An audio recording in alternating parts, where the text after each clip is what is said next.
शुभं करोति कल्याणम् आरोग्यं धनसम्पदा शत्रुबुद्धिविनाशाय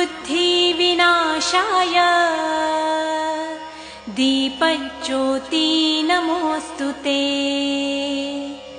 दिव्यादिव्यारे दीपत्कार कानी कुण्डलमोतिहार दिव्याला पाहून नमस्कार तिळाचे तेल कापसाची वात दिवा तेवे देवा पाशी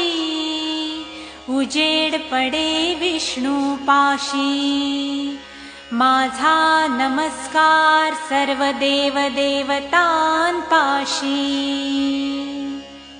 ये ग लक्ष्मी बैस ग बाजे